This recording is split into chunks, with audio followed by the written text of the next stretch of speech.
Hey, really? Right when I start recording? Y'all are about to do that? I'm gonna literally sell you guys. Say hi to the camera. This way. Say hi.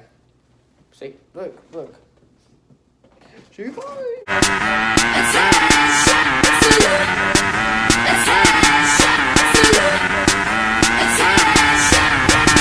Hello everyone, my name's Jake and welcome back to my channel. It's been a while since you've seen me, about a month and a half. That's just not good. I'm a terrible booktuber, I'm aware of this.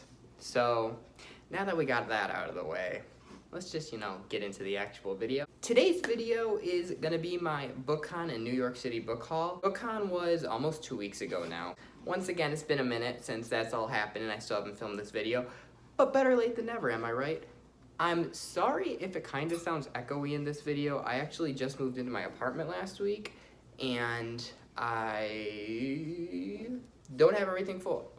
Me, my best friend, and her boyfriend all live here now, and it's still pretty empty, so it might be a little echoey in this video. For that, I apologize. I just want to get a video up because I haven't done it in a month and a half, and it's about time. Also, I'm not in front of my bookshelves because my bookshelves aren't up yet, so whatever. My best friend got this weird psychedelic tapestry thing, so we're just gonna work with it for now. So I'm just gonna get into it. The first few books I'm gonna show you guys I actually didn't get at BookCon. I just wanna include them in this video. Also, I have 3 puppies.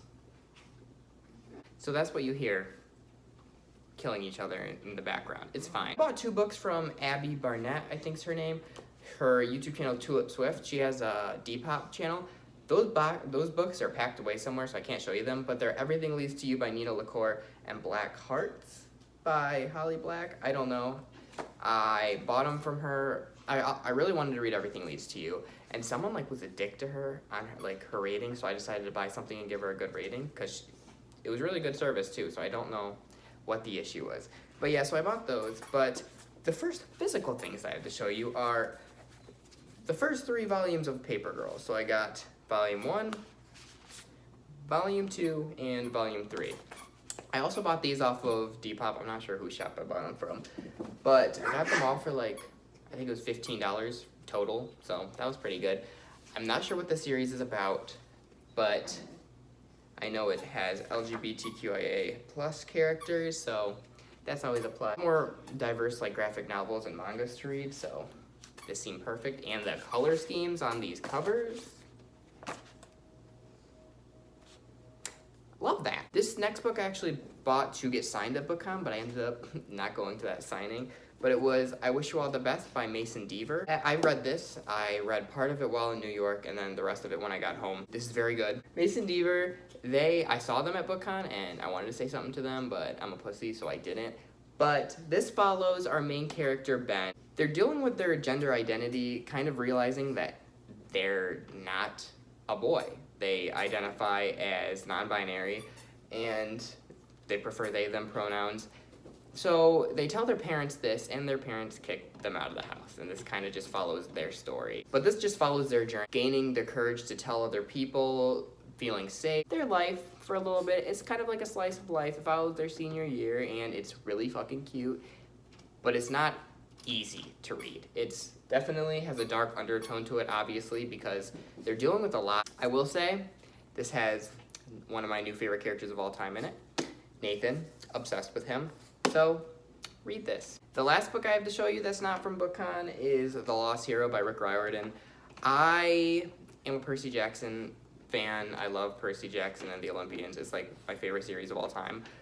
I've read it 3 times now, and I've still never read any other series by Rick Riordan, so I need to fucking change that. This tattoo is technically from this series. I already know about that part of the series, and I got it because I wanted something related to Percy Jackson. I was just gonna get the Trident, but I just added that on because whatever, cool. So I'm finally gonna read this fucking series. The reason I'm actually reading it now though is because Margaret, Min, and Kenzie host a read-along for Rick Riordan. I'm gonna link their information and the read-along's information all down below so you guys can kind of learn more about it. You know what the series is about. If not, then go and read Percy Jackson. It's the best series ever written. Much better than Harry Potter. Shh. I'm just kidding. Don't attack me for that last comment. I mean, I'm not kidding. I 100% believe that, but, we all have our opinions. Mine's just right. Now we're getting into the books that I actually got at BookCon. What a concept. I don't even know what I'm fucking talking about anymore. This is so weird filming after not filming for so long. So, and I just spoiled what the fucking book was. So, whatever. The first day I was in New York City, I actually met up with Jess from, I think her Twitter's Jessica C. Reads, or it might be Jessica C. Writes. I'm not sure. Once again, she just started her channel back up, so I'm going to link her down below. But I met up with her, and we actually decided to go to the Strand. And I only bought one book from the Strand, and that was With the Fire on High by Elizabeth Acevedo. Once again, I read this already, and oh, it's so fucking good. Emily, I think that's what you say the main character's name. It follows her freshman year of high school. She ended up getting pregnant. So, but this follows her during her senior year. So her kid, I think, is going on 3 years old, and she's an aspiring chef. She really wants to become a chef. That's like her goal in life, and it just kind of once again follows her senior year. It's her best friend. I'm blanking on her name right now, but she is a lesbian, so there is also LGBT representation in here if you're only reading LGBT books this month. But this, I love this. This is definitely going to be on my favorite books of 2019 list. I gave it a 5-star. Spoiler alert. But yeah, so read it, please. Oh, this is another signing I really wanted to go to in New York because I read the first 100 pages in New York, and I already was obsessed with it. This actually got me out of my reading slump. So, it's very good. The chapters are 3 pages, I think at most a piece. So it's very fast to get through, and it's just so good. Just read it. My second trip to the Strand was on that Saturday, June 1st. My dog is just, I literally have, this much room between me and the wall, and my dog is just sitting behind my legs back there. So this is one of the other puppies. This one is named Frankie. I almost forgot your name for a second. The other one I showed you is named Riley. And then there's Percy. The reason I have 3 fucking puppies in an apartment is because my dog back home gave birth, and I was actually already going to keep one, Percy, the one I haven't showed you.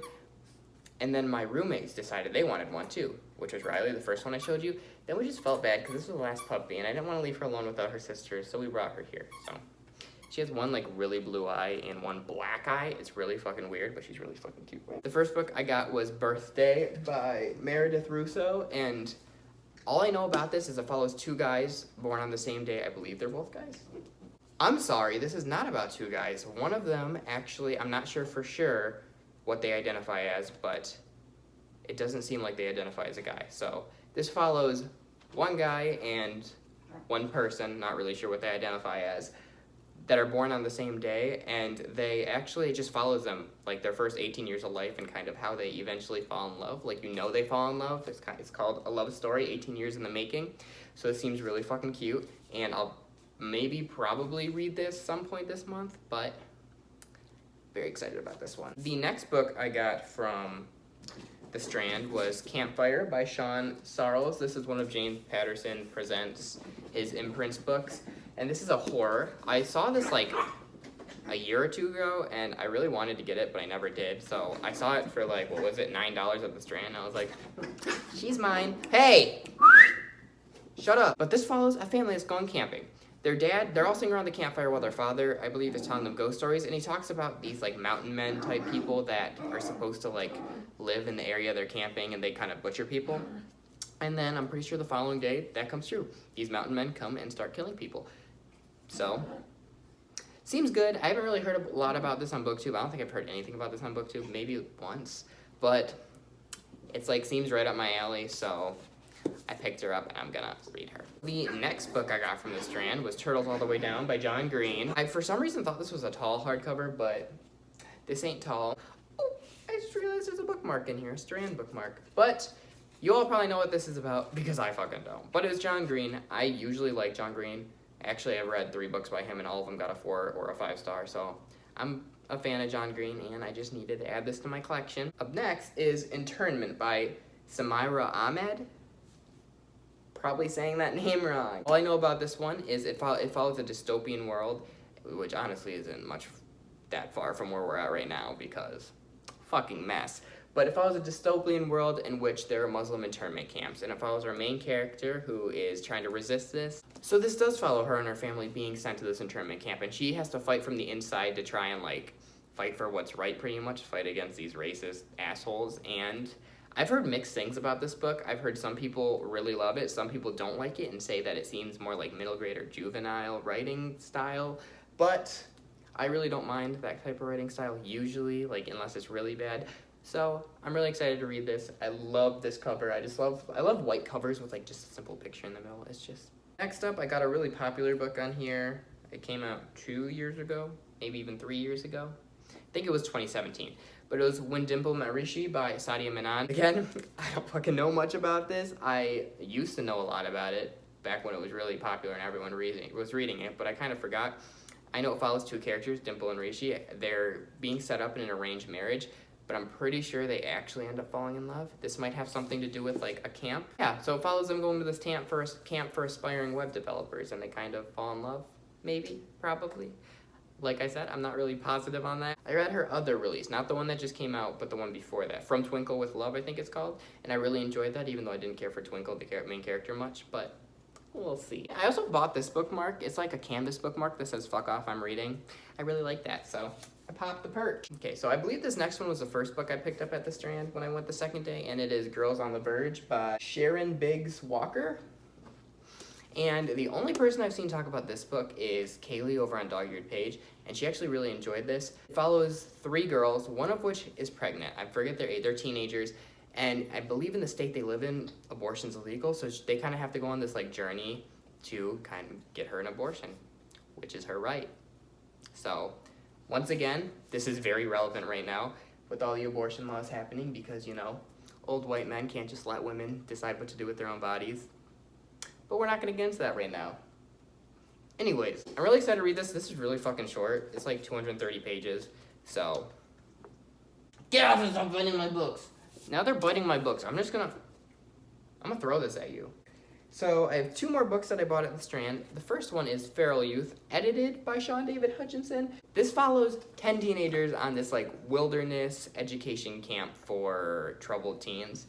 And it's written by 10 different authors. Each one of them have a different character, and they write their own chapter about that character. And yes, I read his other book that he does a similar thing. What was it called? It's about the school shooting. Violent Ends, I think it might be called. And I actually really enjoyed it, and this just seems really good, and I want to read it. Not gonna lie, this next one confuses me a bit, but I remember wanting to read it years ago, and I saw it for really cheap, so I was like, I'm gonna snatch her up. But that's The Dead House by Dawn Kurtigat. It's horror. That's all I can really know. I know it follows, I think 2 teenagers end up dead, maybe 3, and 1 goes missing. And it follows this girl's diary that they find and like the fucked up shit they're reading in it. But I believe that this girl is actually the girl that went missing, but they don't know that because she goes by a different name. Like during day, she's one person, during night, she's one person. I don't know, but it sounds really cool, and I'm pretty sure that there's some mixed media in here. Yeah, it is mixed media, and I really want to read more mixed media. So I also went to the really big Barnes & Noble in New York City, and I got 2 books from there. So I got 2 books from there. We're going to talk about those 2 now. The first book I got was These Witches Don't Burn by Isabel Sterling. I honestly don't know what this is about. I know it's a sapphic, witchy novel, and it's Pride Month, and I wanted to get all the gay reads. So I popped the perch on this one, and once again, I'll probably read this at some point this month. But I have hella I need to read this month, so honestly, that's like a low priority at this point just because there's so many read-alongs I'm taking part in.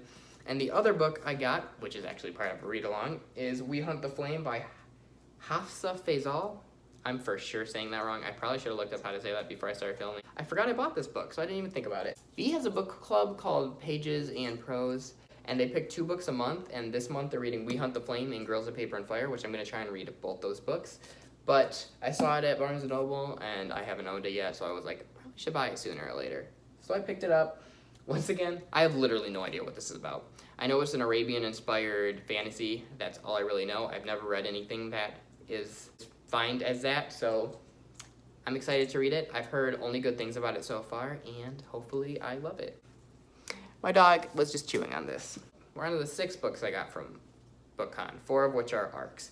I'm going to talk about the one I bought first. I only bought 1 book at BookCon, and it's just because I saw it. It was signed. I had to get it, and you already saw what it was. It was The Assassin's Blade by Sarah J. Maas.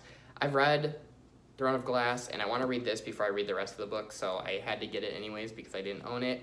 And I saw it there, so I was like, okay, I'm going to get it. You guys know what this series is about. This is the novella collection in that series, and I'm going to read it. So the other book I got, I don't know what it's like about. It's called Beasts of the Night by Toshi Onobuchi. My friend that I brought to New York with me, she actually got 2 copies of this, so she just gave me one, and I don't think Carrie exactly knew what it was about, but she was talking about it, and I was like, okay, sounds interesting enough. Zero idea what it's about.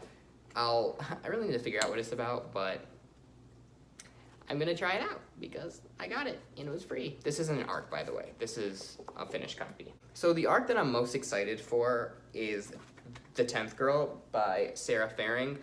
This one actually I didn't get at BookCon. Carrie from Carrie the Book Bell, she went to BEA too, and she had 2 copies of this, so she gave me one because she knew it like was right up my alley. And I'll actually be buddy reading this with Melanie from Mel to the Innie. It's like a group buddy read that we're doing that starts on the 17th, but I've only been talking to Melanie about it. I don't remember, but Melanie invited me to this buddy read, and I really wanted to read this, so I obviously took advantage of that, and will be reading it. So I probably should talk about what this follows. From what I know, this follows a boarding school set. I think it's in Argentina.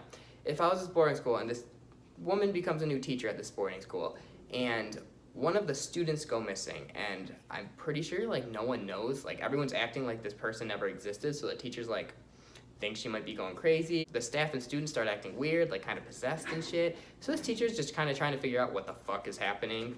This is pretty big. This is almost 500 pages, but I'll be reading it this month, and I'm so excited about it. It sounds like, this literally sounds made for me. Oh, the other dark arc I got, this one I did, these next 3 I did get at BookCon, and this one's My Dark Vanessa by Kate Elizabeth Russell. It has deckled edges. I don't know if you guys can see that, but I didn't know arcs have deckled edges.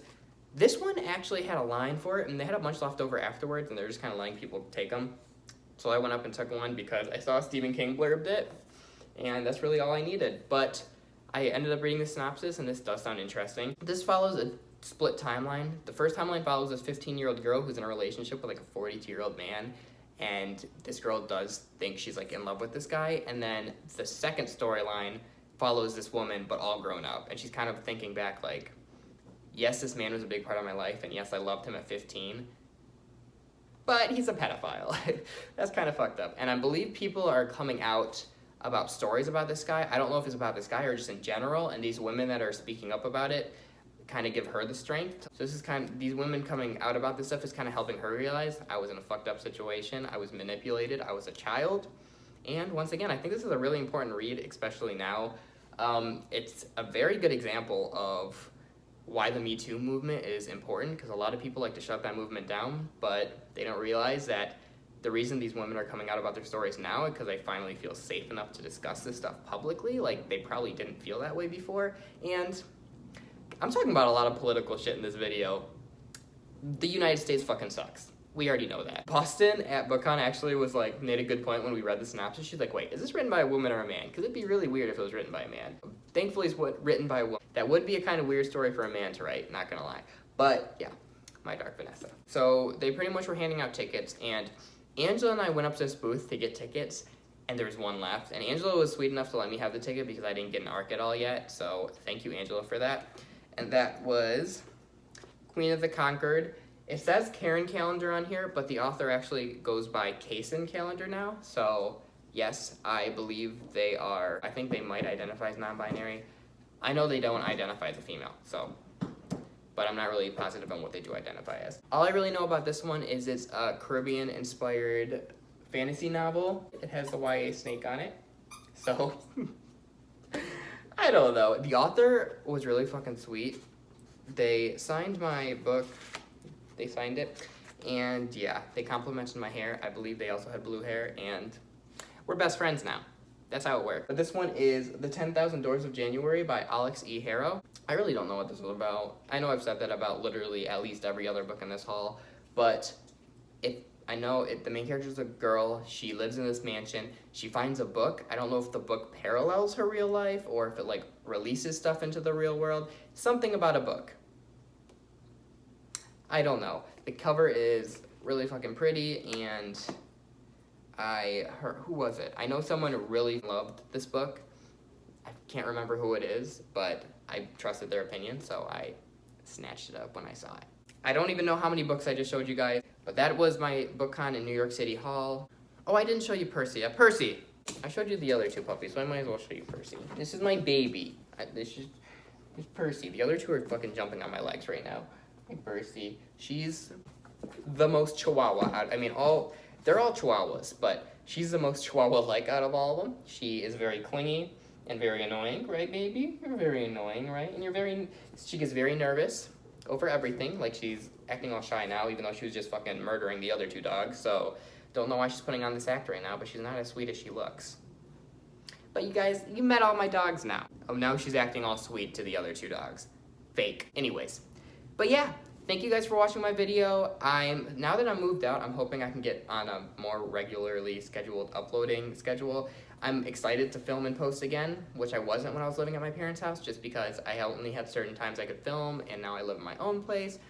And yeah, so I can film whenever. I still don't want to film when my roommates are home, but they work later. Like, they usually work later than I do, so it works out perfectly where I have filming time. And yeah, also, I lived in the basement before, so now I can try and use natural lighting. Right now it's like 9 p.m., so I'm using my ring light, obviously, but I don't know what I'm rambling about. I'm gonna go now. I'm going to link everybody I talked about below, which I believe was a lot of fucking people. But yeah, thank you guys for watching, and I'll see you guys next time. Bye.